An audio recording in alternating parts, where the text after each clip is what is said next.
Marbury against Madison, 1801. These are the facts. Marbury against Madison ranks as the most important decision in the early history of our country. For the first time, the Supreme Court declared an act of Congress unconstitutional. This historic decision established the court's power of judicial review, which has become a fundamental principle of American constitutional law. In the election of 1800, the Federalists lost control of the legislative and executive branches of the government.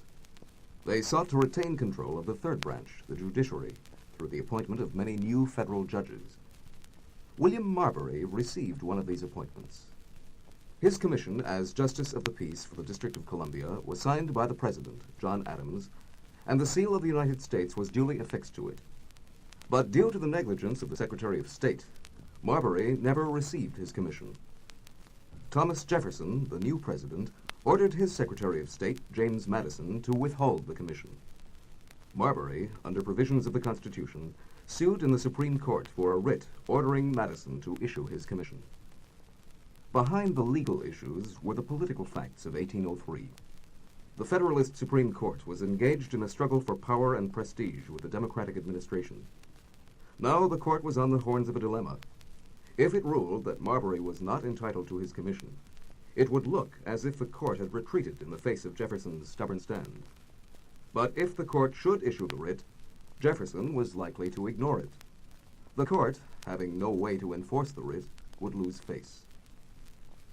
Note: the arguments by the attorneys for Mr. Madison and Mr. Marbury have been omitted because Mr. Madison did not appear, and Mr. Marbury's legal arguments were largely irrelevant to the issues discussed in the court's opinion.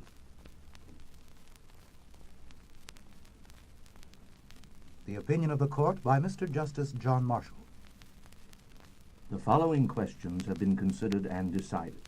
First, has the applicant, Mr. Marbury, a right to the commission he demands?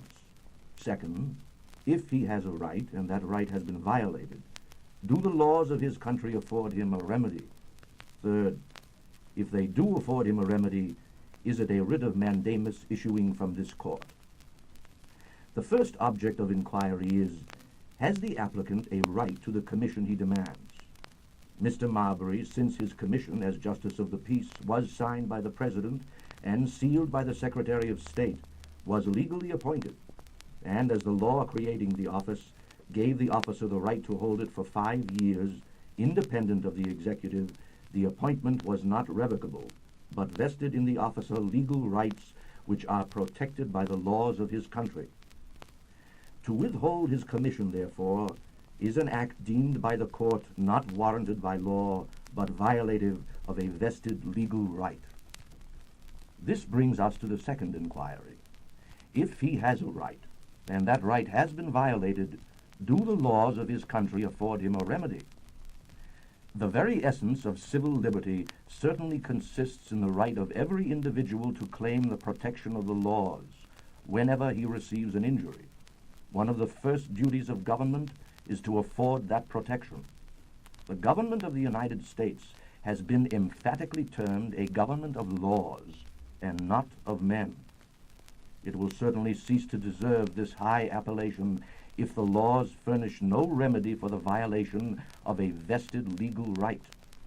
It is, then, the opinion of the court that having this legal title to the office, Marbury has the consequent right to the commission, a refusal to deliver which is a plain violation of that right, for which the laws of his country afford him a remedy.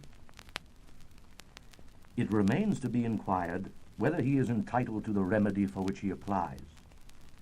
This is a plain case for a writ of mandamus to deliver the commission, and it only remains to be inquired whether it can issue from this court.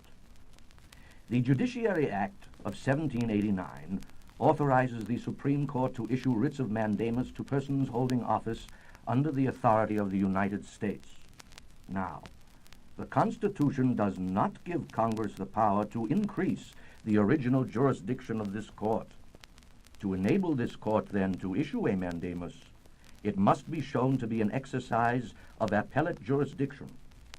Yet to issue such a writ to an officer for the delivery of a paper is, in effect, the same as to sustain an original action for that paper, and therefore seems not to belong to the appellate, but to original jurisdiction.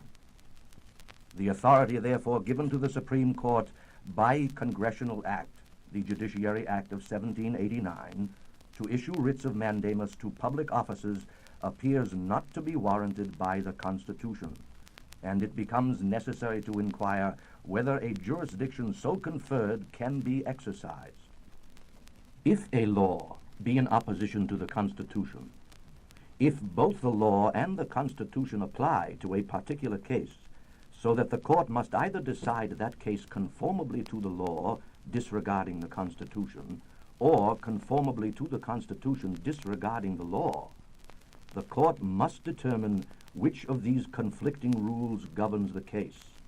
This is the very essence of judicial duty.